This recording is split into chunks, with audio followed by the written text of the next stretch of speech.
On Vessel Station, above the slow copper storms of the gas giant Ashet, there stood a building that the Ilthari did not call a bank.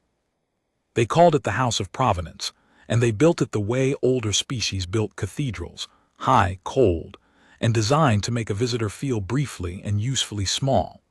The atrium ran 9 decks tall.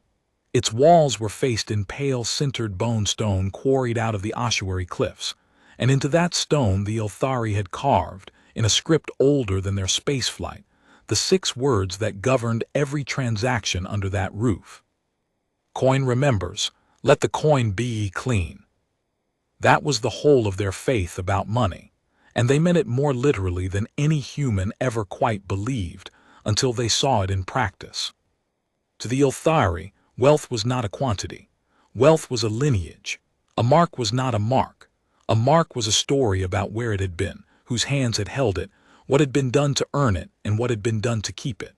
A rich Ilthari with a muddy provenance was a beggar with a bigger house. A poor Ilthari whose few coins traced back through 9 clean generations of honest labor could look a magnate in all 4 eyes and feel no shame at all. That was the theory anyway. In practice, the House of Provenance did what banks have always done, which is to take money from people who have it and lend it to people who will pay for the privilege, while charging both of them for the trouble. And in practice, the Ilthari who worked there had learned a great deal about how to read the provenance of a person before that person had said a single word. Sennaia Vorr-Kalest was very good at it. She stood at counter 6, which was the 6th best counter on the floor, which was exactly what she had been given, and exactly 1 grade less than she believed she deserved. Provenance officer, 3rd grade. She had been 3rd grade for 11 years. She was tall even for an Ilthari, a pearled carapace across the shoulders, 4 eyes set in a shallow crescent, the 2 lower ones for detail work, the 2 upper for reading a room, and she wore the slate-tan silver of the trust with the kind of ferocious neatness that comes from being 1 bad quarter away from never being promoted at all. Sennaia's own provenance was not clean. It was not dirty either. It was worse than dirty. It was thin asterisk. 4 generations back, the Vorr-Kalest name simply stopped, the way a road stops at a cliff. Before that, nothing. No estates, no charters, no shipping houses, no long chain of grandmothers signing clean instruments in clean ink. Her family had come from somewhere and would not say where, and every time she filed a promotion petition, some 2nd grade with a 9-generation lineage would glance at that gap in her file and make a small polite sound in the back of the throat that meant asterisk a asterisk. So Sennaia had made herself into a blade. If she could not have a lineage, she would have a reputation. She would be the officer who caught the false instruments, who smelled the laundered marks, who turned away the frauds and the chancers, and the sad, shuffling, hopeful poor who came into the House of Provenance believing that a bank was a place where money could be asterisk asked for. She turned them away with great efficiency. She had, in 11 years, never once been wrong. It was the 7th hour of the 2nd shift, and the atrium was full of the usual traffic, freight factors and bond clerks, and a delegation from the Kelling yards in their rust-colored coats, when the girl came in. She came in out of the condensation deck, and she brought the wet with her. Vessel's lower concourse ran under the heat exchange spine, and everything down there stayed permanently damp, and anyone who had walked up from it arrived with a rime of gray moisture on their shoulders, and a smell about them of hot metal and old rain. Sennaia's upper eyes caught the movement of the atrium doors and catalogued her before her lower eyes had even finished the ledger line she was writing. Human, female, young, very young by the look of it, though humans were difficult, they aged like fruit and it was hard to say. 19 perhaps, 20 at the outside. Small, not delicate, small asterisk, the way people get small when someone forgot to feed them properly for a decade. Dark hair cut short with what had clearly been a utility blade and no mirror. A face that was mostly cheekbones and stubbornness. And the coat. Oh, the coat. It was an engineer's storm coat, gray-green, and it was 4 sizes too large for her, and it had been repaired so many times that the repairs had themselves been repaired. There was a patch on the left sleeve made out of a strip of thermal blanket. There was a hole at the hem that someone had closed with fine wire, not thread, the way you close a thing when you have wire and no thread and no time. The cuffs had been turned up 3 times to get them off her hands. Her boots were sealed with tape. She was carrying nothing but a battered dataslate with a cracked corner, held against her chest with both arms, the way a child holds a schoolbook. Sennaia looked at her for exactly 2 seconds, and in those 2 seconds she read the girl's entire provenance, and it said, nothing. A courier, she decided, or a beggar, or most likely a runner for somebody's little scheme, sent up from the dark decks with a stolen chit and a rehearsed story, because whoever sent her thinks a bank will be gentler with a child. Sennaia had seen it 11 times. She had never once been gentle. The girl went to the queue plinth and took a token, and sat down on the visitor's bench with her boots flat on the floor and her back straight and the slate in her lap. And then she waited. She waited a long time. The queue at counter 6 was not long, but Sennaia found reasons. There was a freight factor who needed a lien released, and that took 20 minutes. There was a bond clerk from the Kelling yards with a manifest to certify 3,140 articles of indenture, going to auction in the morning, and Sennaia certified the manifest with a flick of her seal and did not read a single line of it, because reading it was not required, and because nobody ever did. There was an Ilthari matron with a 9-generation lineage who wanted to complain about an interest rate, and Sennaia listened to her for half an hour with the exquisite patience of a woman who has decided to make someone else pay for it later. 2 hours passed. The girl in the too big coat did not fidget. She did not sigh. She did not go up to the plinth and ask how much longer, which is what they always did, which was the whole point of making them wait. She sat with her spine straight and her hands folded on the cracked slate, and she looked, with a kind of quiet and unhurried attention, at the words carved into the wall. Coin remembers, let the coin be ye clean.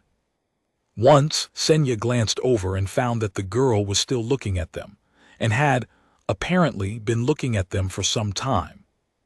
She can't even read it, Sennaia thought, and felt a flicker of something that was almost pity and was mostly contempt, and went back to work. At the end of the 2nd hour, when there was genuinely no one left in the queue and no lien in the world she could pretend to be releasing, Sennaia touched the chime. Token 9, she said. The girl stood. She crossed the floor. Her taped boots made a small wet sound on the sintered stone, and every head in the atrium turned, because that was the kind of silence the House of Provenance kept. She stopped at the counter. She had to look up quite a long way to meet Sennaia's eyes, and she did it without apparent difficulty. Good shift, she said. Her voice was low and even and a little rough, like a voice that did not get used much. I need to move some money. There was a pause. Then Sennaia Vorr-Kalest laughed. It was not a large laugh. That was the cruelty of it. It was a small, delighted, perfectly audible laugh, pitched to carry exactly as far as the 3rd pillar, which was as far as it needed to carry, because the delegation from the Kelling yards was standing at the 3rd pillar, and they turned around, and they began, slowly, to smile. You need to move some money, Sennaia repeated. She let the words sit in the air and rot a little. Forgive me. I want to be certain I have understood. You have come into the House of Provenance, the House of Provenance in that coat, and you would like to move some money. The girl said nothing. Child, said Sennaia, do you know what this building is? Yes. Then let me spare you the walk back down. Sennaia leaned forward on her elbows, 4 eyes bright, and dropped her voice into the register of someone explaining something very simple to someone very slow, which is a register that carries better than shouting, and she knew it. We are not a charity. We are not a soup line. We are not the Mercy House on the 4th deck, which is asterisk down and left asterisk, and where I am sure they will be very kind to you. This is a custodial institution. We hold instruments. We certify origin. We deal in money that has a asterisk name asterisk and a father asterisk and a asterisk history. Do you understand what I am saying to you? I think so, said the girl. I don't think you do. Sennaia straightened and turned slightly so that her voice opened out into the atrium the way a singer turns to the room. Because if you understood, you would understand that money like that does not walk in here with tape on its boots. Somebody by the 3rd pillar laughed out loud. Sennaia felt it go through her, that warm, filthy, familiar lift. She had been 3rd grade for 11 years. She was not a magnate's daughter, but she was, for these next few minutes, the tallest thing in the room, and she was going to enjoy it. Let me guess your story, she said. Someone gave you a chit, a friend, an uncle, a very generous stranger on the dark decks. And he said, take this up to the trust, little one, they will give you what's in it and bring it back to me and I'll give you a 10th. Yes. Am I close? No. Or he said there'd be trouble if you didn't. No. Then it's an inheritance. Sennia's mouth did something complicated and unkind. Of course, it's always an inheritance. Some old relative you barely knew, and now, miraculously, you are an heiress, and the only thing standing between you and your fortune is a stubborn clerk who won't simply asterisk hand it over. She spread all 4 hands, palms up, a gesture of enormous and theatrical reasonableness. Tell me, what was he? A prospector? A wrecker? A sad old drunk with a story about a claim in the drift? The girl looked at her for a moment. She wasn't a drunk, she said. Something in the way she said it should have told Sennaia to stop. Sennaia did not stop. Listen to me, she said, and she put her lower hands flat on the counter and leaned all the way in, and now the whole atrium was watching, 9 decks of it, the balconies lined with clerks who had found sudden reasons to be standing near the rails.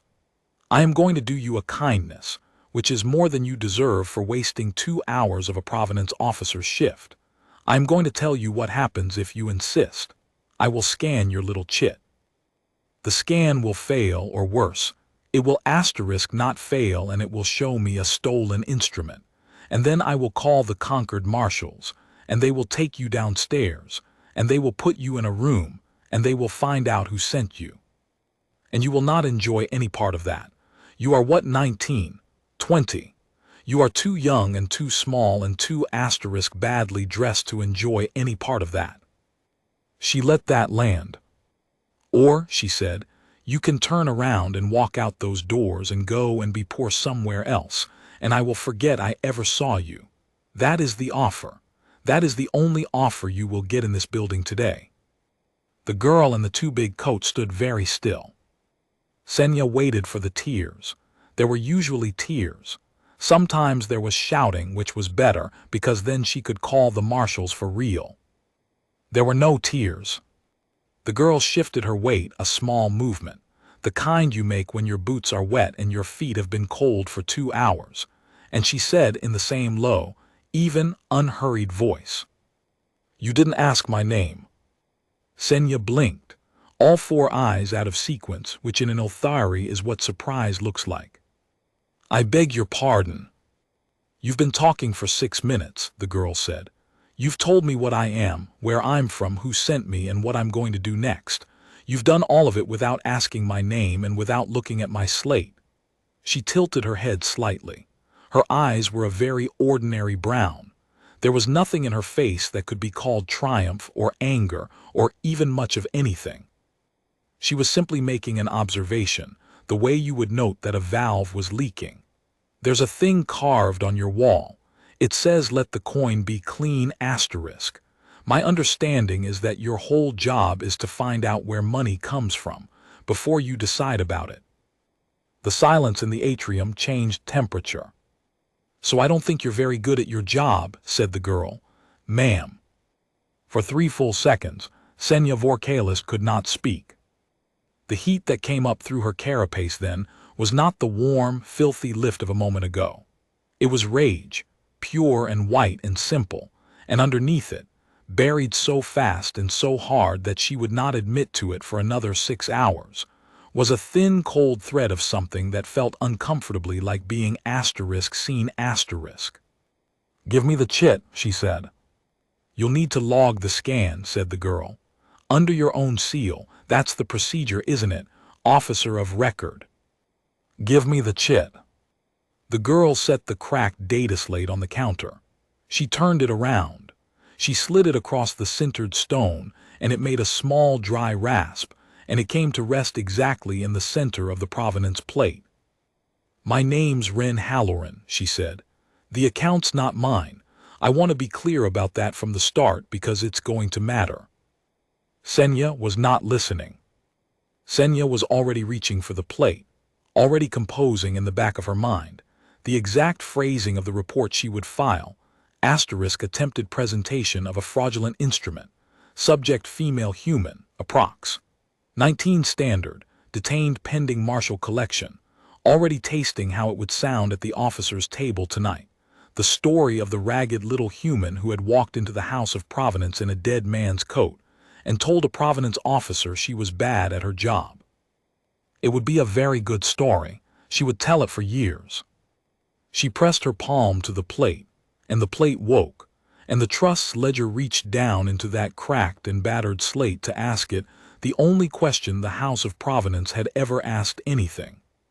"Where did you come from?" And the slate answered.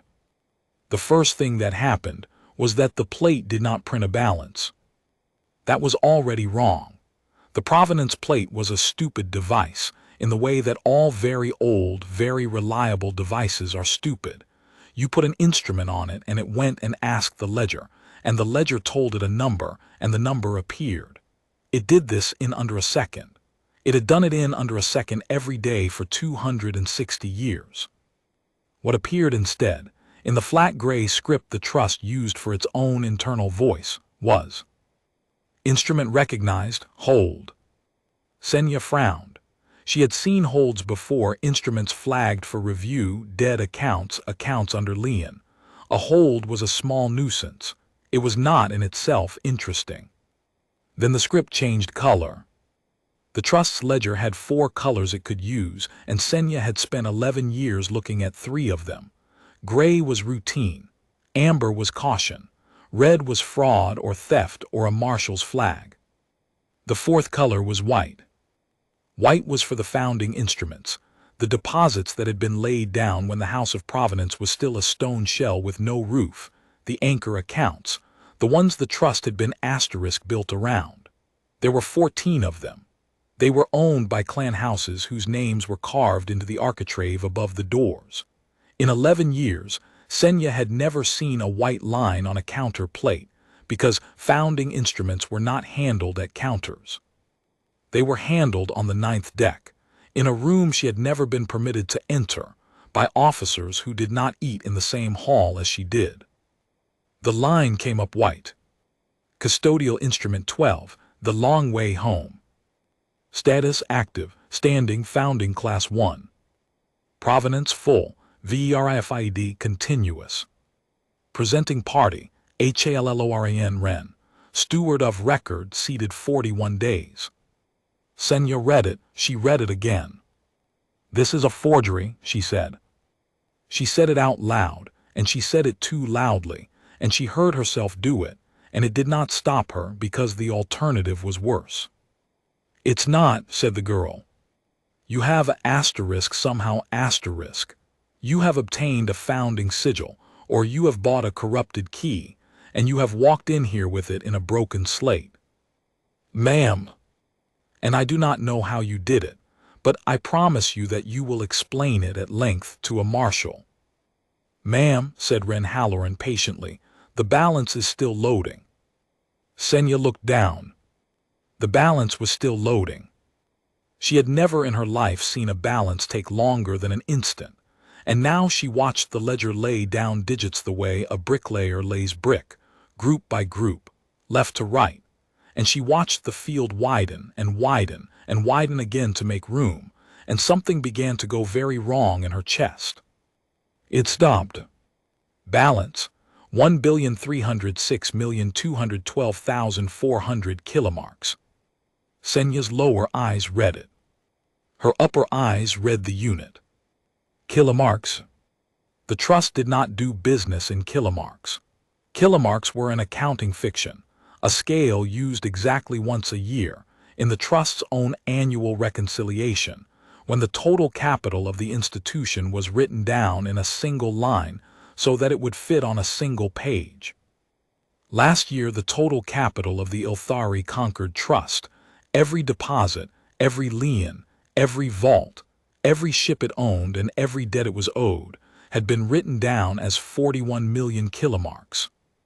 Sennaia Vorr-Kalest did the arithmetic. Then she did it again, because the first answer was insane. The account belonging to the girl in the taped boots was, at that moment, worth roughly 31,000 times the entire bank she was standing in. She did not faint. Ilthari do not faint, they lock. It is an old instinct from an old world, where the predator's eye tracked motion, and the correct answer to sudden terror was to become a piece of stone. So Sennaia Vorr-Kalest became a piece of stone. She stood at counter 6 with all four hands flat on the sintered stone and her carapace on the pale deadshell gray of shock. And she did not move, and she did not blink, and she did not breathe out for 11 seconds. Later, people who were on the balconies that day would tell it differently. They would say she screamed, or that she fell, or that she tried to grab the girl's slate and couldn't lift it. None of that happened.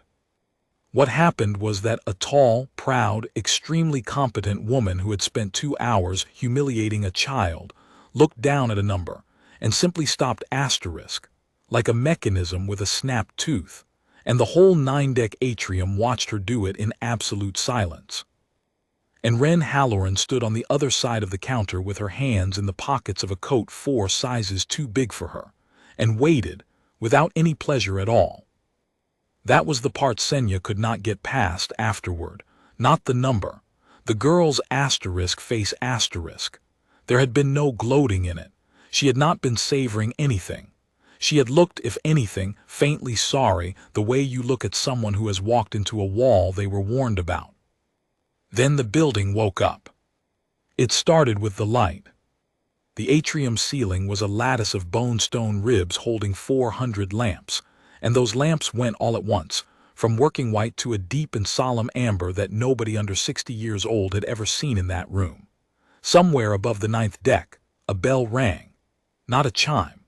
A asterisk bell, a real one, a physical mass of cast alloy hung in a tower, and the note it made came down through the stone and into people's feet before it reached their ears.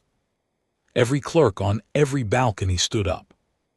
On the wall behind counter 6, a panel that Sennaia had assumed was decorative, a seam in the stone, an architectural flourish cracked open along a hairline joint and slid aside, and behind it was a lift shaft, and in the lift shaft was a car, and the car was coming down. "That's the custodian's lift," said the bond clerk from the Kelling Yards, in the voice of a man narrating his own dream. Nobody uses that." The delegation at the 3rd pillar had stopped smiling some time ago. Sennaia unlocked. She came back into herself in a single convulsive shudder, and the first coherent thought she had, and she would be ashamed of this later deeply, for a long time, was not what is this money, and it was not who is this child. It was, I have to get in front of this. "Marshall's," she said. Her voice came out wrong, high and thin. She cleared it. "Marshall's atrium floor." Now, 2 of them were already moving, big, plated Ilthari in Concord black, hands on their stun hafts, converging on counter 6 because a bell had rung and a lift was moving, and that was the only thing in the world they knew how to respond to. Wren Halloran turned her head and watched them come, and did not move. "Detain her," Sennaia said. "On what charge?" said Wren. "On the charge of," Sennia's 4 eyes flicked to the plate and back and to the plate. "You cannot possibly be the steward of that instrument. You are a asterisk child asterisk. You came in off the wet deck. Look at you. Look at you." You keep saying that, said Wren. Look at me, you haven't yet. The first marshal put a hand on her shoulder. He was 3 times her mass. He could have picked her up with 2 fingers and carried her out of the building like a folded coat, and everybody in that atrium knew it, and Wren Halloran knew it best of all, and she did not so much as stiffen. What she did was speak, clearly, and not to him, and not to Sennaia, but up to the 9 decks of watching clerks, in a voice that carried a great deal further than anyone would have expected out of a body that size. My name is Wren Halloran, she said. I'm the seated steward of custodial instrument 12. I'm here to execute a standing disbursement under the terms of the instrument, and I've got about 9 hours to do it in. Anybody who lays hands on me between here and that disbursement is going to have to explain, to somebody, why they thought that was a good use of their afternoon. The marshal's hand did not move, but it did not close either. And that hesitation, that half-second of a very large man deciding he did not, in fact, know what was going on, was still hanging in the air when the custodian's lift reached the floor and its door opened. Wren Halloran had been custodian general of the Concord Trust for 31 years. He was old, not merely elderly, old in the way, where the carapace goes translucent at the edges and you can see the machinery of the throat working when they speak. He wore no slate and silver.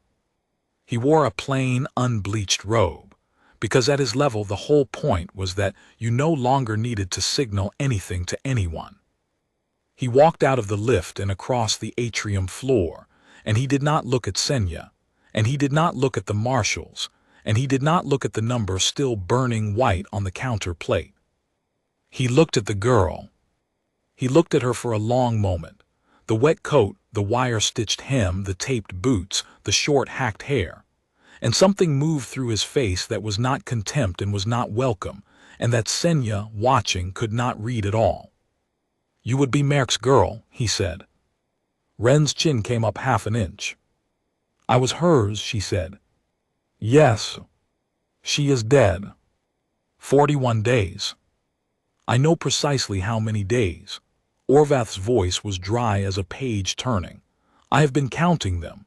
I confess I did not expect the successor instrument to walk up out of the condensation deck and stand in my atrium. I expected a firm of advocates. I expected a delegation. I expected, forgive me, an adult. She didn't leave it to an adult, said Wren. She left it to me. So I see. Orvath's 4 eyes tracked slowly to counter 6 to the plate and the white line, and finally, without any evident emotion, to Sennaia Vorr-Kalest, who was standing at attention behind her own counter with her hands flat on the stone and her carapace still the color of ash. Officer, your name? Vorr-Kalest, Custodian General. 3rd grade. 3rd grade, he said it the way a physician says a symptom. You scan this instrument. Yes, Custodian General. Under your own seal. A pause. Yes, Custodian General. Orvath turned back to the girl. Then you have, entirely by accident, made yourself a party to what is about to happen, 3rd grade, and I am afraid you may not go home. He gestured once with a lower hand toward the lift. Steward Halloran, 9 decks up, there is a room with a table in it, and on that table for 214 years there has been a book that only 3 living people have been permitted to read. You are one of them now. It seems you have some business to transact. His mouth thinned.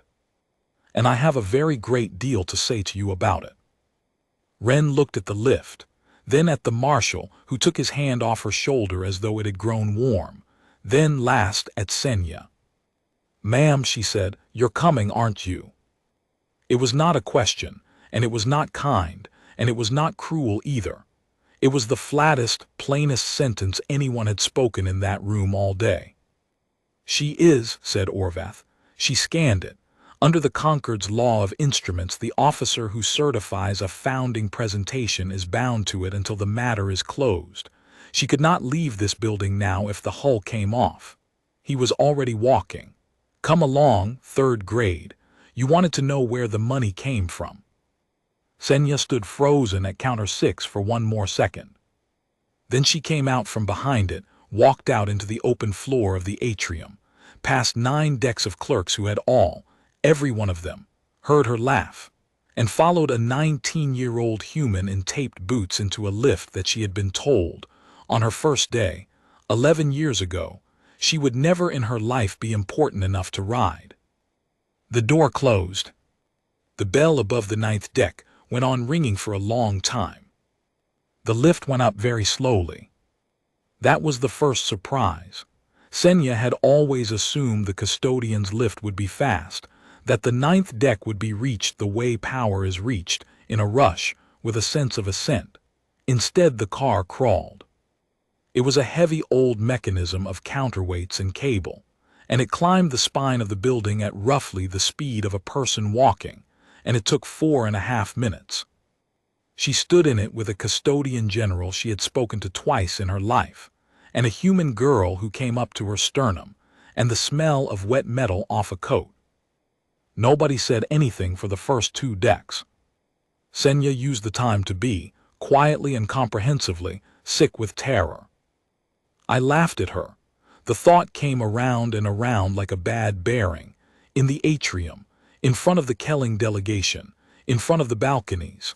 I laughed at the seated steward of a founding instrument, and I told her to go and be poor somewhere else. She could see her own file. She could see it as clearly as if it were printed on the inside of the lift door. Vorr-Kalest, S. 3rd grade, 11 years. Discipline, none. Errors, none. And then in the last line, in a hand not her own, the thing that would end her, conduct unbecoming toward a founding party. They would not merely dismiss her. They would asterisk void her. That was the Ilthari way with a bad officer, not punishment, erasure. Her certification would be pulled, her 11 years would be struck from the register, and the gap in her lineage, that thin, shameful 4-generation cliff that she had spent her whole life climbing away from, would simply widen until it swallowed her entirely. She would be a woman from nowhere, who had been nothing, who had done nothing. Her carapace made a sound, a faint dry creak at the shoulder plates, which is what an Ilthari does instead of a shudder. The girl looked up at her. "They won't void you," Wren said. Sennia's 4 eyes flicked down, appalled. "I did not." "You didn't say anything, you didn't have to." Wren was looking straight ahead again at the seam of the lift door. "You went that color and then your shoulders clicked. I've seen it before. That's the shame creak. Ilse used to call it the tell." "You will not speak to me about." "I'm not." The girl's voice was flat and unbothered, and it stopped Sennia's rage dead the way a hand stops a swinging door. "I'm telling you it isn't going to happen, so you can stop doing arithmetic about it and pay attention. I need you to pay attention today. It's going to matter later, and I don't want you spending the next 8 hours composing your own eulogy." "Why," said Sennaia through her teeth, "would you asterisk care?" Wren thought about it for a whole deck. "Because I'm going to need somebody in that room who can read a ledger," she said. "And right now you're the only one in the building who's actually good at it." Vorr-Kalest made a sound that might, in a younger man, have been a laugh. "She is right, you know," he said to the door. "You will not be voided, 3rd grade, not for this." "Custodian General." "The trust cannot afford it." The old Ilthari's tone was that of a man reciting a shopping list. "Approximately 4 minutes, you and I and this child will be the only living beings who know the true position of custodial instrument 12. If I dismiss you tonight, you will walk out of this building carrying that knowledge and a grievance, and I would be obliged to have you followed for the rest of your life. And I am 89 years old and I do not have the energy." He turned his head a fraction. "You are safe, in the way that a stone in a wall is safe. Do not mistake it for mercy. Mistake it for masonry." Sennaia said nothing. She had wanted, for 11 years, to be indispensable. It had never once occurred to her that it might feel like this. "Deck 7, Deck 8. "I have a question," Sennaia said. She hated the way it came out, small and unsteady and honest. May I ask it? You may ask, said Orvath. The steward may refuse. Wren shrugged inside the enormous coat. Ask. The number, Sennaia swallowed. 1.3 trillion kilomarks. That is not, forgive me, I am not being cruel, I am being asterisk technical. That is not a number that human beings possess. Your species has been in Concord space for 270 years. You have no clan houses. You have no charters. Your stations are asterisk bad asterisk. Everyone knows they are bad. Half of them run on second-hand Ilthari plant. There is no lineage of accumulation. There is nowhere for that money to have come asterisk from. She heard herself and could not stop. I am a provenance officer, she said. I have been one for 11 years. I look at a sum and I can tell you within a decade where it was made and within a clan quarter who made it. And I am standing in a lift looking at a 19-year-old in an asterisk dead woman's coat, and my entire training is telling me that number is impossible. And I know that it isn't because the ledger said white, and the ledger does not lie. The lift climbed. So I am asking you, she said, and I do not think I have any right to ask, and I am asking anyway. Where did it come from? Wren Halloran looked up at her for a long moment. And for the first time all day, the first time since she had walked in out of the wet with her boots taped and her slate held to her chest like a schoolbook, something in the girl's face actually opened. Not warmth, not forgiveness. Something more dangerous than either. A kind of fierce, exhausted, terrible gladness. The look of a person who has been carrying something enormous for 41 days and has just been asked, by anybody at last, what it weighs. Ma'am, she said, that's the first correct question anybody in your building has asked me all day. The lift stopped. And I've been waiting 11 hours for someone to ask it, said Wren Halloran, and it's going to take me about 4 to answer, and when I'm done you're going to wish you were still laughing at me. The door opened onto the 9th deck. The room on the 9th deck was smaller than Sennaia had imagined. She had imagined marble. She had imagined a vault door, a ring of guards, a chandelier of ossuary crystal. What there was instead was a plain circular chamber with a plain circular table of unpolished stone, and on the table, alone, a book. It was a asterisk book asterisk, physical, bound in some dark hide gone soft and shiny at the corners with 2 centuries of handling. It was enormous, as long as a man's forearm, as thick as a fist, and it lay open at a page perhaps 2/3 of the way through, and the page was covered edge to edge in the tiny cramped columns of a ledger kept by hand. The trust keeps a digital record, said Orvath, seeing her look. Of course it does. The digital record is the asterisk copy asterisk. He lowered himself into a chair with the care of the very old. That is the instrument. The book is the account. Everything else is a rumor about the book. Wren Halloran came around the table and stood beside it, and she did not sit. She put one hand flat on the open page, not possessively, not reverently, the way you touch a wall in a house you grew up in. You've read it, Orvath asked her. Front to back 4 times, a pause. She made me read it out loud. Then you may tell it. The old Ilthari folded his hands. 3rd grade, sit down, and listen, because I do not think you will hear anything like it again, and because in about 8 hours you are going to have to make a decision, and I would rather you made it knowing what you were deciding about. Sennaia sat down. Her carapace was still gray.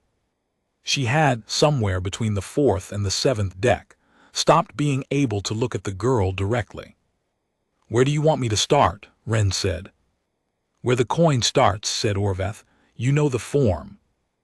And Wren Halloran, 19 years old, wet to the knees, in a coat 4 sizes too big for her, said the words that opened every provenance hearing in Ilthari law, said them in unaccented, formally inflected high Ilthari, which is a language humans are not physically well shaped to speak, and which she had evidently spent a great many hours learning to speak anyway.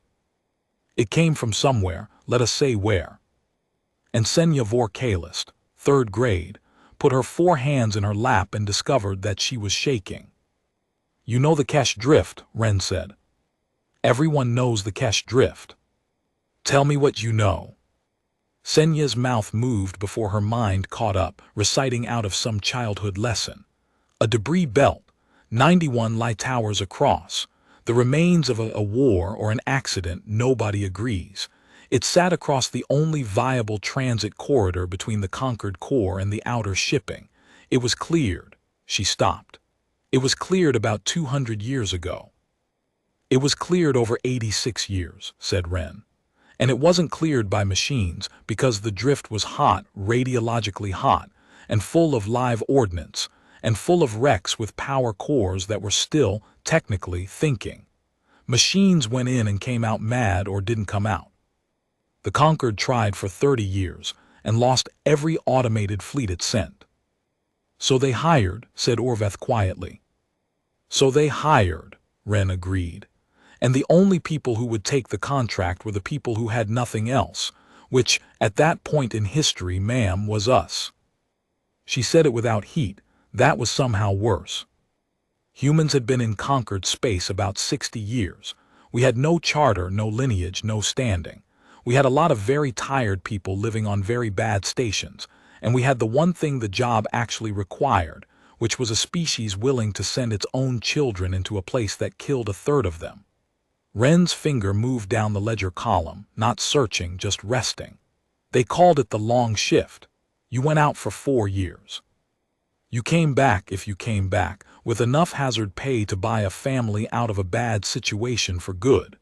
Every human station in the corridor sent people. Kettle Row sent 11,000.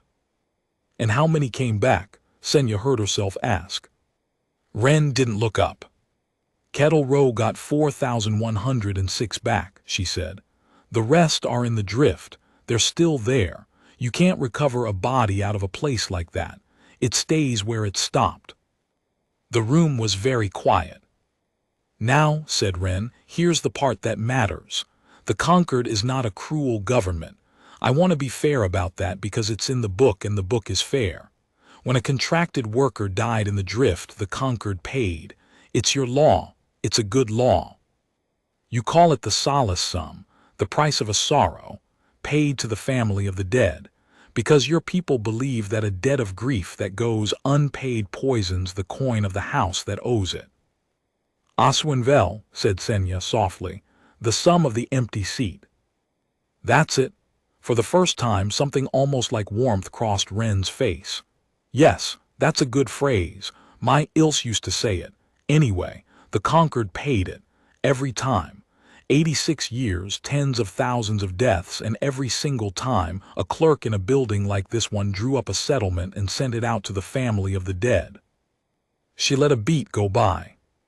"The trouble," she said, "was the families. Half of them didn't have any." Wren's voice stayed flat and level, which is the only way you can say a thing like that out loud. "Understand what kind of person takes a 4-year contract in a place with a 1 in 3 death rate. Some of them were parents doing it for their kids, sure. Plenty were. But most of them were the ones with nobody. Orphanage intake. Debt runaways.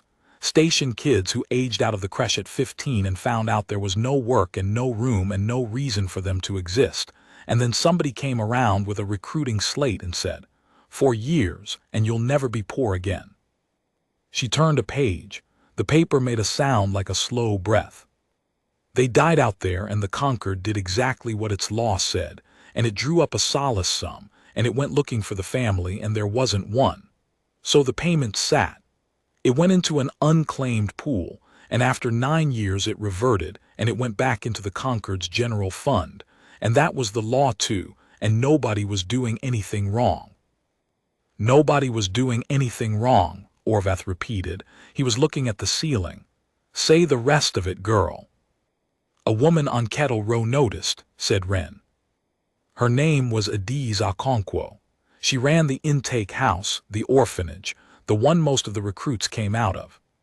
She had signed the release forms for 409 of the kids who went into the drift, because there was nobody else to sign them, because she was the closest thing to a mother any of them had.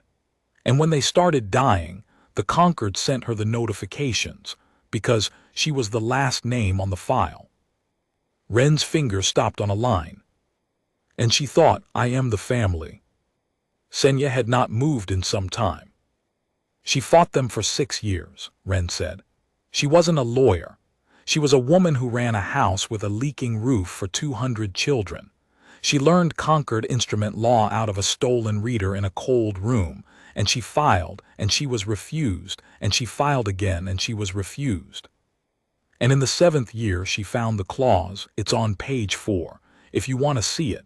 The clause that says a solace sum may be directed to any party who stood in the seat of the family at the time of the contracting.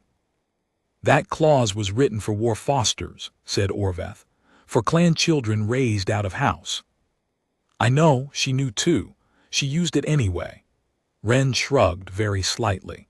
And a provenance officer on vessel station, a woman named Sennaia Vorr-Kalest, 2nd grade, read her filing and looked at the 409 release forms with Adie's Okonkwo's signature on every one and certified it. Sennaia's head came up. Kalest, she said. It's a common name, said Wren. There are 4,000 Kalests on this station. Don't chase it. But she said it a beat too fast, and Orveth Kalest's upper eyes flicked to her, and then away, and he said nothing at all. So the money came, Wren said. 409 solace sums, paid to an orphanage on Kettle Row. And Adie's Okonkwo took every one of them, and she did not spend a single mark. Why not, said Sennaia, it came out cracked. Because it wasn't hers. Wren looked at her finally straight on. Ma'am, it was asterisk, there's asterisk. It was the price of 409 dead kids. She said, it's written down, it's in her own hand, it's on page 11, she said. This is not money. This is the last thing they had. It is a debt owed by the universe to people who cannot collect it, and I will not eat it. She let that sit. So she set up an instrument, a custodial trust, not for a family, not for an estate, a asterisk purpose asterisk. And she wrote the purpose on the first page in one line, and that line has not been altered in 214 years. Wren reached across the table and turned the great book back, and back, and back, through hundreds of pages of columns, to the beginning, to a page gone brown at the edges, where a single sentence had been written by a tired woman in cheap ink. She turned it around so Sennaia could see it. Sennaia read it. This fund exists to buy back children who were sold, and to carry home people who were left. It is not to be spent on anything else. It is not to be spent on its keeper. Under it in the same hand. She called it the long way home. Then the rest happened, Wren said, and the rest is just arithmetic, and it took 2 centuries. Word got around Kettle Row, then the other stations, and a thing started happening that nobody planned and nobody organized, and it is the single strangest entry in the whole of Concord financial history, and I want you to hear it properly. She turned pages again, great blocks of them, thumbing forward through decades. The families who asterisk did exist started signing their solace sums over to the fund. Sennaia stared at her.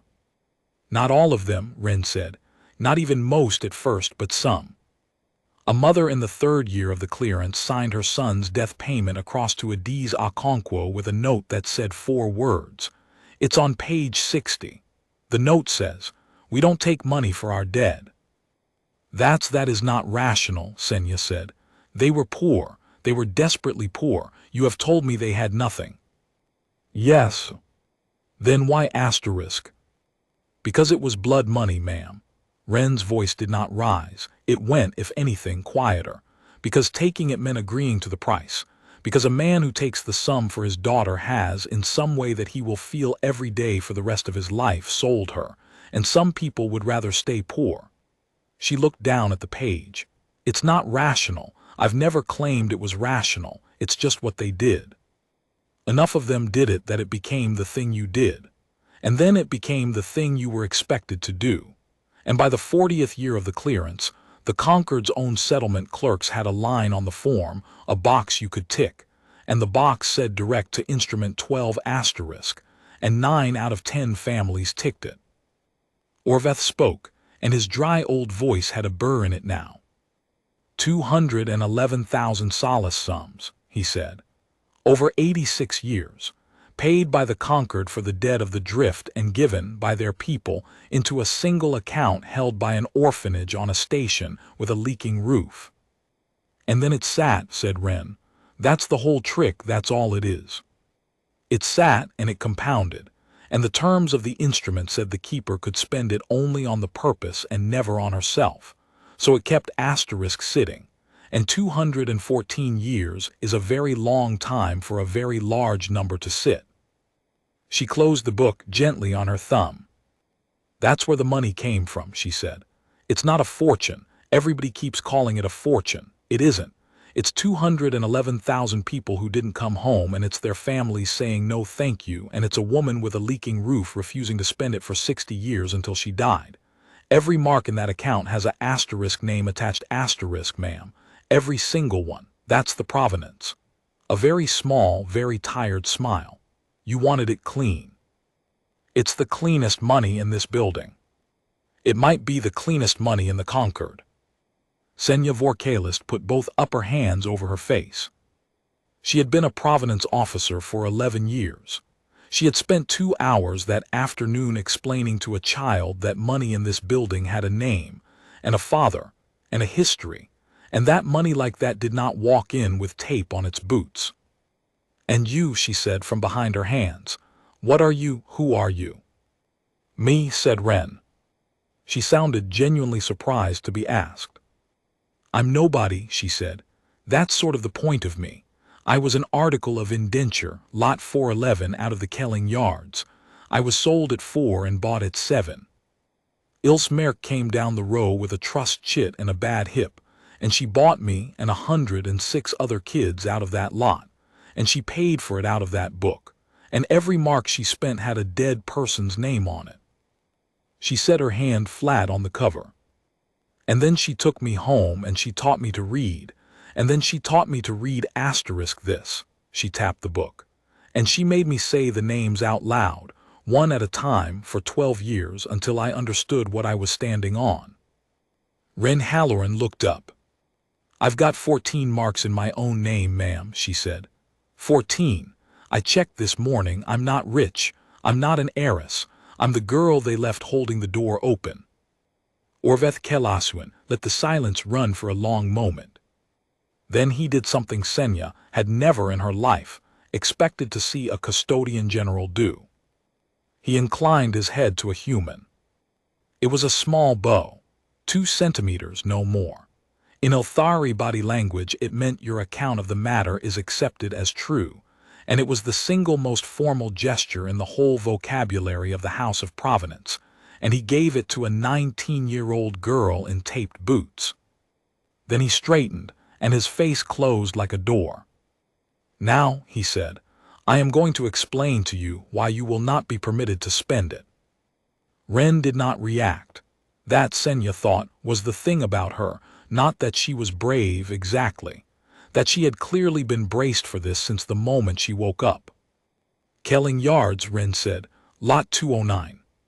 3,140 articles of indenture going to auction in. She glanced at nothing. Some clock she kept in her head, 8 hours and 20 minutes. 960 of them are under the age of 12. I am aware. Reserve price on the lot is 81 billion marks. I'm here to pay it. The whole lot cleared, manumitted, papers voided. That's an authorized purpose under the instrument. It's asterisk the asterisk purpose. It's the sentence on the first page, and I'm the seated steward, and I've been seated 41 days, and the disbursement order is drawn and signed and sitting in that slate downstairs. She met his eyes. So say the rest of it, sir. You know the form. Orveth's throat machinery worked. The trust cannot release 81 billion marks, he said. The trust is holding 1.3 trillion kilomarks. The trust is asterisk holding nothing. The old Ilthari's voice cracked just once, and it was the first honest sound he had made all day. "Child, listen to me. Listen very carefully, because I am about to tell you a thing that 4 people in the Concord know, and that will destroy this institution the instant it is spoken outside this room." He put both lower hands flat on the table. "We lent it." Sennaia felt the floor tilt. "Not the principal," Orvath said quickly. "Not we are not thieves, whatever you are about to think of us. The principal is intact. It is all asterisk intact, every mark. We have never touched a mark of it. But we have lent asterisk against asterisk it. For 200 years, the Ilthari Concord Trust has been the safest bank in the corridor. And do you know why? Because we sit on a founding deposit so enormous that no run on our reserves could ever exhaust it. We have never had to say so. We have merely had to asterisk be asterisk it. Every charter we have ever underwritten, every shipping house we have ever financed, every port on this arm of the Concord that got built instead of not getting built, all of it rests on the fact that Instrument 12 has never moved." He looked suddenly, unbearably tired. "You are asking me to move it." "I'm asking you to move 6% of 1% of it," said Wren. "You are asking me to move it at all." Orvath's 4 eyes came up. "The number is not the point. The asterisk event is the point.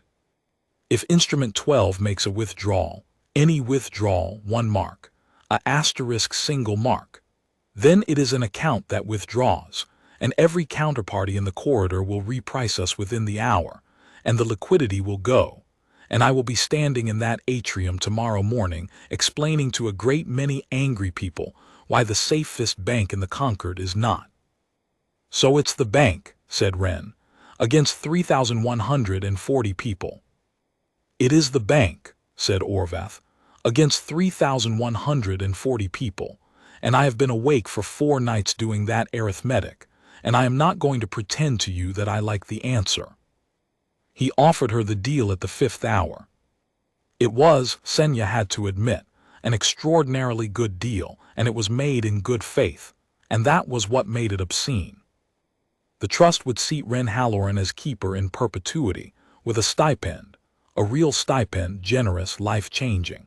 She would have an apartment on the 7th deck. She would have a title standing, a lineage entry, a asterisk provenance. The trust would file her name into the Concord registry with a 9-generation certification stretching back to a dies a conquo, which is a thing that money cannot buy and that the trust could do with a stamp. And the trust would, quietly, out of its asterisk own asterisk charitable reserve, buy 900 of the Kelling children, not all 3,140, 900, the young ones, the ones with the best outcomes. And Instrument 12 would not move. 900 children, Orvath said, is 900 children. It is not nothing. It is a great deal more than they will get otherwise. And you will be able to do it again next year, and the year after forever, out of a reserve I will renew, and in 50 years you will have saved more of them this way than you would by breaking the instrument once and watching the corridor's credit collapse. He was right, that was the trouble. He was arguably right. Wren Halloran sat down for the first time since she had entered the building. She sat down slowly, like something in her had finally gotten heavy, and she put her elbows on the stone table and her face in her hands, and for a long moment she was exactly what she looked like, a tired 19-year-old who had not slept and whose boots were wet. "Sir," she said into her palms, "which 900? Orvath said nothing. "That's the thing," Wren said. "That's the actual thing. You're not offering me 900 children. You're offering to make me choose 2,240 of them to leave on the block." She lifted her head. Her eyes were red.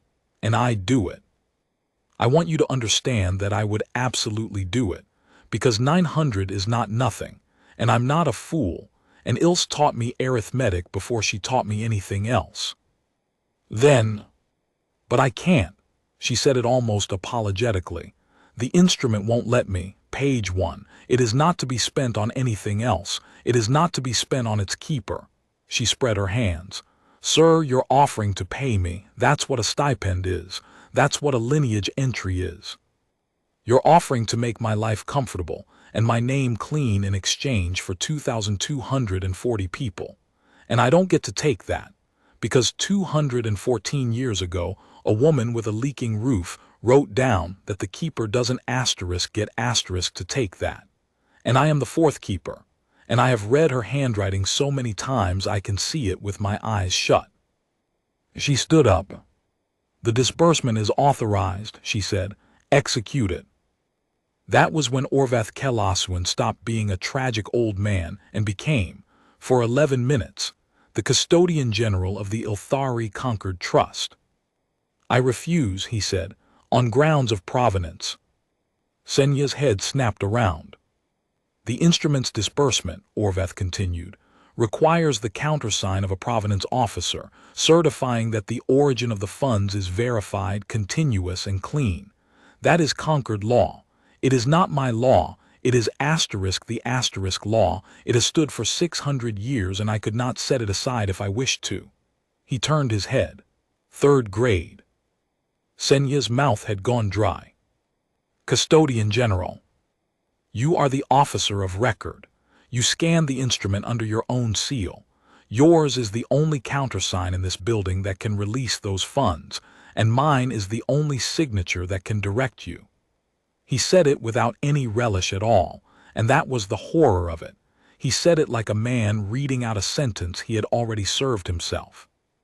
I therefore direct you, as your custodian general, to record the provenance of custodial instrument 12 as unverifiable and to withhold your seal.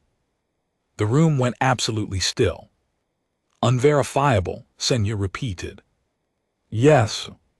Custodian General, I have spent the last 4 hours reading its provenance.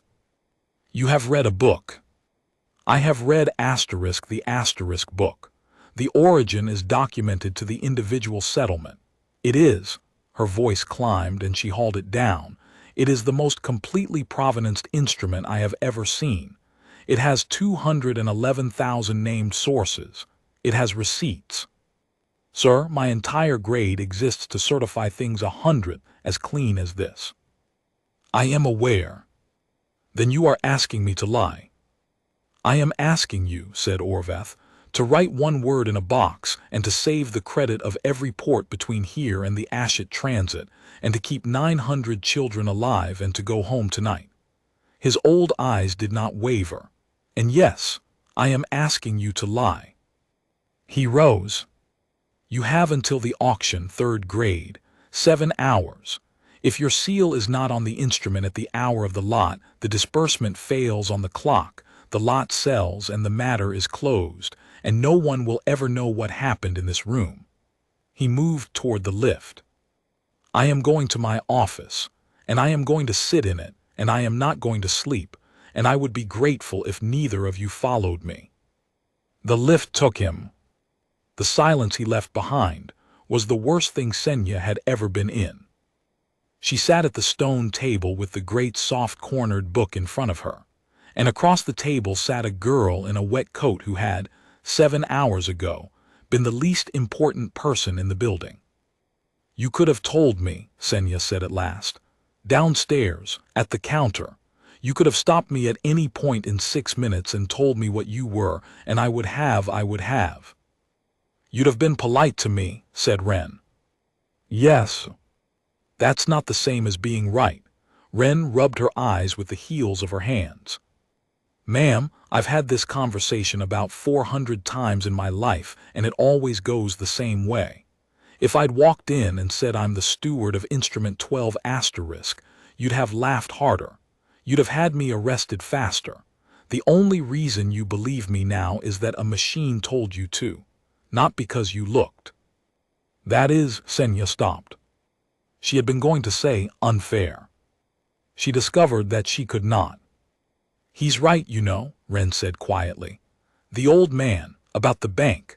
I've run the numbers. If the corridor's credit goes, people die too, not on a block with a number on their wrist, just slowly in ways nobody writes down. He's not a villain.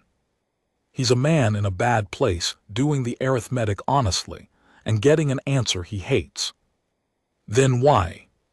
Because arithmetic isn't the only thing that's true. Wren pulled the book toward her and opened it, and her hands, Sennaia saw, were not quite steady.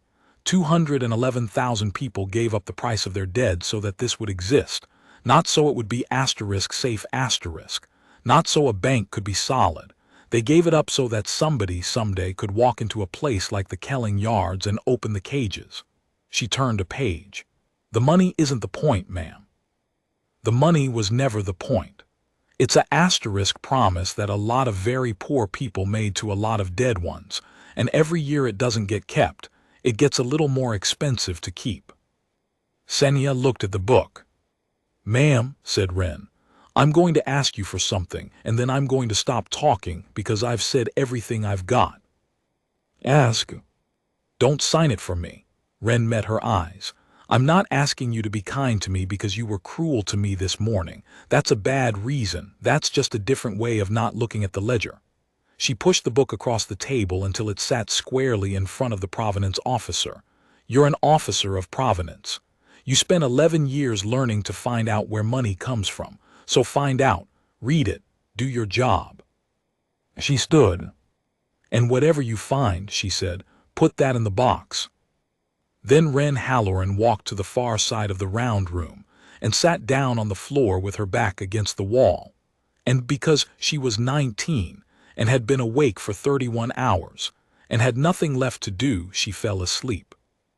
Sennaia sat alone at the table with 214 years of dead people, and after a while, because she did not know what else to do with her hands, she opened the book. She read for 4 hours. It was, she understood almost at once, the strangest document ever placed in front of a provenance officer, because it was not really a ledger at all. Adis Okonkwo had kept it like a ledger: columns, dates, amounts, running totals, all correct, all reconciled. The arithmetic of a woman who had learned bookkeeping late and therefore did it more carefully than anybody trained. But she had also written, next to every single entry, one line about the person. That was the thing. Sennaia had assumed, when Wren said every mark has a name attached asterisk, that she was being poetic. She was not being poetic. She was describing the format of the book. Someone, OKFORD, age 22, long shift 4, sector 9, liked to sing badly, owed me for a coat. Some 2, VANTHKIRRA, aged 19, Halfalthari, no clan would take her. Her contract said she was human, she let them think it. Some 17, no name given, came to the house at 3. Would not speak. Went out on the long shift at 17 and did not come back, and I never learned what to call him, so I have written him here as 17, and he is not nobody, because he is in my book.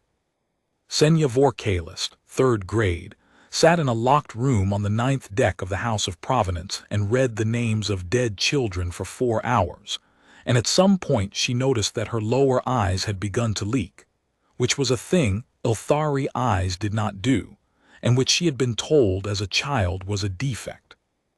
Later keepers had kept the format. That was what got her, in the end, the discipline of it, the sheer bloody-minded continuity. 214 years, 4 keepers, and not one of them had let it decay into a spreadsheet. There were pages in a firm copperplate. There were pages in a shaky old hand that must have been a D's at 80. There were pages in a jagged, impatient scrawl she would later learn was Ilse Merck's, and Ilse Merck had recorded every one of her purchases the same way, in reverse, not the dead, but the bought asterisk. Kelling Yards, lot 411, 107 articles manumitted, 2.9 billion, among them 1 female child approx. 7, indentured at 4, no name on the papers, sold with a lot of scrap, sharp as a razor, furious, will not be handled. I have called her Wren because she was small and would not stop watching the door. Sennaia looked up. Across the round room, the girl was still asleep against the wall, chin on her chest, hands loose in the sleeves of a coat that had probably belonged to Ilse Merck, and that nobody had bothered to have taken in. She looked at her for a while. Then she went back to the book, and she did the thing she had been avoiding for 4 hours, which was to go and find out about the name. Kalest. It's a common name, the girl had said. There are 4,000 Kalests on this station. Don't chase it. Sennaia chased it. She did not use the book for that. The book was the *fund's provenance, not hers. She used the thing she had spent 11 years earning the right to use. Her officer's key to the Concord manumission registry. The great dusty archive of every indenture voided in this arm of space since the yards opened, which nobody ever searched because nobody ever cared where a freed bondsman went. She searched her own family. 4 generations back, the Vorr-Kalest name stopped, the way a road stops at a cliff. She had always been told it was a scandal. She had assumed a bankruptcy, a criminal, a marriage that a clan house had refused to record. It was not a scandal. KELLINGYARDS, Lot 88. Year 1961, Concord. 3,400 articles, manumitted in full. Disbursing instrument, custodial 12. Among them, VORRTSSAINE.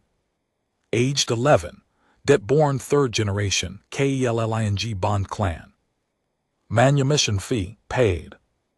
Note from the keeper, she asked me what she owed. I told her the same thing I tell all of them. You owe nothing. It was already paid a long time ago by people you will never meet. Sennaia stared at the entry. Tessin Vorr, aged 11, debt born. Her great-great-grandmother. The road did not stop at a cliff. The road went into the Kelling Yards asterisk, and it came out the other side because a human orphanage on a leaking station had spent the death price of 211,000 people to open the cages, and one of the children who had walked down that ramp had been an 11-year-old Ilthari girl who took a clean name and never told anyone where she came from, because the shame of the Bond clans was the deepest shame the Ilthari had. The thinness in her file was not a gap. It was a door. Sennaia Vorr-Kalest, who had spent 11 years making herself into a blade because she had no lineage, who had turned away the poor with great efficiency and had never once been wrong, who had that very morning explained to a starving child that money in this building had an asterisk father and an asterisk history, sat in a locked room and understood, all at once and far too late, that her entire life had been paid for out of the account she had been ordered to call unclean. She put her head down on the great soft-cornered book, and she wept like an animal. When she lifted her head, the girl was awake. Wren had not moved from the wall. She was sitting with her arms around her knees, and she was watching, and her face had nothing in it but a terrible gentleness. "You knew," Sennaia said. Her voice was a wreck. "Downstairs, you knew asterisk."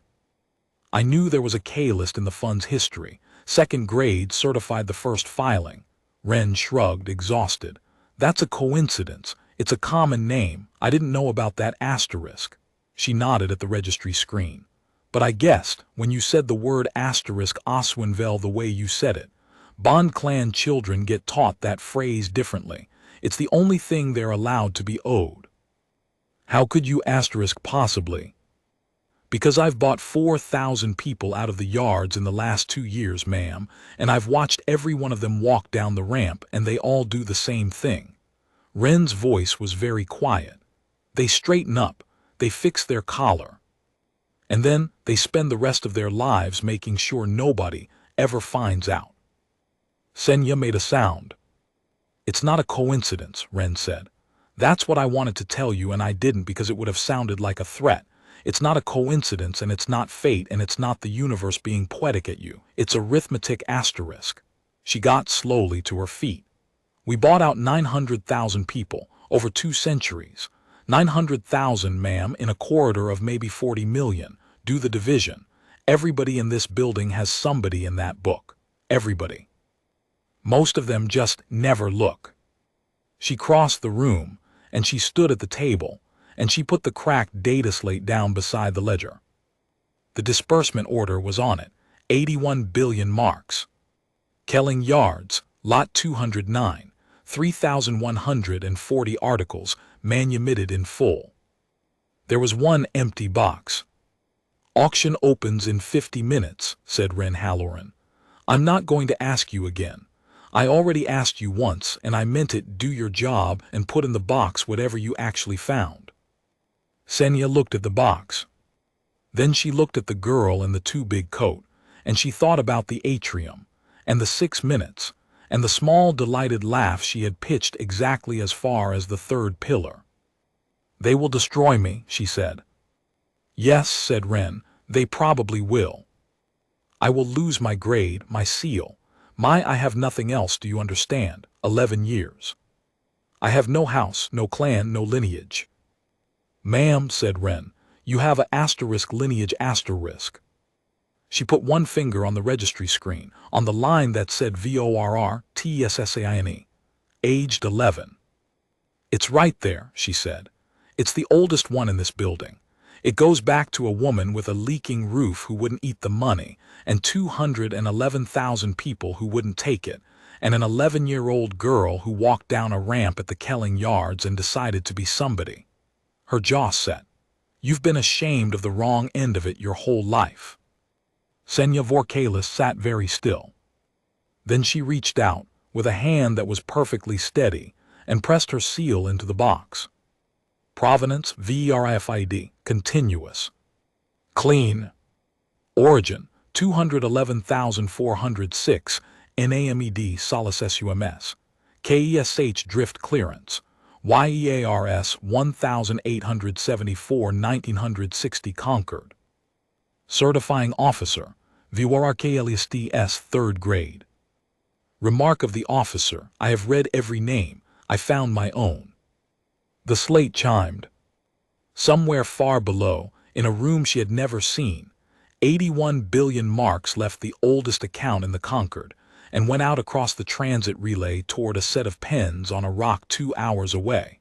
And for the first time in 214 years, Instrument 12 was an account that withdrew. They came for her within the minute. Not marshals would have been a kindness. It was 2 clerks from the 7th deck with a form, and they were embarrassed, and they were thorough. They took her seal. They took her key. They cut the slate and silver braid off her shoulder with a pair of clerical scissors, and one of them apologized while he did it. Sennaia let them.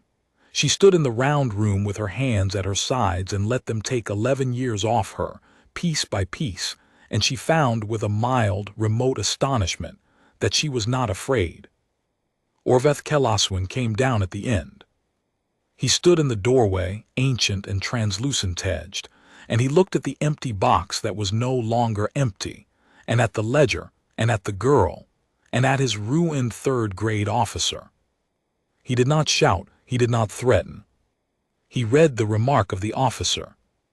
Then the custodian general of the Ilthari Concord Trust, who had lent against that account for 31 years, who had done the arithmetic honestly for 4 sleepless nights and gotten an answer he hated, closed his 4 eyes and stood in the doorway for a long moment. "The corridor will reprice us in the morning," he said. "Yes, sir," said Sennaia. "It will be very bad." "Yes, sir." He opened his eyes. His voice was dry as a page turning. "I find I do not mind as much as I expected to." And he turned and walked away, and that was the last thing he ever said to her inside that building. The lot did not go to auction. At the Kelling Yards, at the 11th hour, a Concord adjudicator with a bad temper and a worse hangover read out a manumission order that had been countersigned by a provenance officer of the Ilthari Concord Trust, and voided 3,140 articles of indenture in a single flat sentence, and then had to shout for quiet twice. They came down the ramp for 4 hours. Wren Halloran stood at the bottom of it in her too big coat with a crate of ration bars and a list, and she said the same 6 words to every single one of them, which is what her keeper had said to her, and what the keeper before that had said, and what a woman with a leaking roof had said first, a very long time ago. You owe nothing. It's already paid. 960 of them were under 12. One of them was a small, furious girl of about 7 who would not be handled and would not stop watching the door, and Wren looked at her for rather a long time. Sennaia found her 3 days later, on Kettle Row, in a cold room over a heat exchange duct. There was a cot, a lamp, a shelf of readers, and the great soft-cornered book, open on a table with a fresh page begun. There was nothing else in the room at all. The station's registry said the tenant's name was W. Halloran, and that her personal account at the Concord Trust held 14 marks. The girl who could have bought the station made tea on a hot plate and gave Sennaia the only chair. "They'll survive," Sennaia said at last. "The trust. It's ugly. 3 shipping houses have pulled out, but they'll survive." "I know. I've been watching the tape." They gave the old man a censure and let him keep his chair. A dry, wrecked sound that might have been a laugh. He filed a note into the record. He wrote that the instrument had performed exactly as its terms required, and that any institution that had grown dependent on a fund never moving had, in his professional judgment, been misreading the provenance for 200 years. Wren's mouth twitched. "That's good, that's a good line. He is a better man than he was allowed to be." Sennaia turned the cup in her 4 hands. She had no braid on her shoulder. Her carapace had gone a duller pearl, the way it does when an Ilthari stops eating properly. "I have no work. No seal. No grade. I have been informed by the registry that my certification is under review and will likely be voided, which means that 11 years of my life will be, formally, deleted." "I know," said Wren. "That's why I'm hiring you." Sennaia looked up. "The fund has 900,000 names in it and no archivist," Wren said. She said it plainly, the way she said everything, as if it were the most obvious arrangement in the world. "Ilse ran it out of her head and I've been running it out of mine, and that's fine for a while, but I'm 19 and I'm going to make a mistake, and when I make it, it's going to cost somebody their freedom. I need a provenance officer, a real one. Somebody who knows how to look at a person and find out where they actually came from." "I don't," said Sennaia. Her voice cracked straight down the middle. "That is the entire point. I looked at you for 2 seconds and I decided." "Ma'am," Wren leaned forward, "you spent 4 hours in a locked room reading dead children's names when you had every reason on this station to shut the book and go home and keep your grade. You destroyed yourself on purpose, in the correct order with your own seal, for people you will never meet." A pause. "That's the job. That's literally the whole job." Sennaia Vorr-Kalest put her cup down. "It doesn't pay," Wren added. "I want to be honest about that. It's 14 marks and a cold room, and the money's not ours. It's never been ours. And if you ever spend a single mark of it on yourself, I'll take the book off you and never speak to you again." She held out her hand, a human gesture, awkward and small, and offered anyway. "Come and read with me," she said. Afterward, people told the story wrong, the way people do. They told it as a story about a number. They said, there was a ragged human girl in taped boots and a proud alien banker who mocked her in front of 9 decks of clerks, and then the banker looked at the balance and froze, stopped dead, went the color of ash, could not speak for 11 seconds. That part was true. All of it was true. It made an excellent story, and it was told in every hall on Vessel Station for years, and it was always told badly. Because the freezing was never about the number. Sennaia Vorr-Kalest froze at that counter because a machine had just told her, in white script, that the money in front of her had a provenance. And she had spent 6 minutes explaining to a child that money like that did not walk in with tape on its boots, and she had never once, in 2 hours, asked the child her name. The number only stopped her heart. What broke it open was the book, and the 4 hours, and the 11-year-old girl on lot 88, and the 6 words at the bottom of a ramp. She wrote in the ledger for 31 years after that, in a cold room over a heat exchange duct, and she was buried with 14 marks to her name and the cleanest provenance in the Concord. And on the last page she ever kept, under the last name she ever entered, she wrote the only line of her own that she ever allowed herself. I did not look once. I have looked every day since.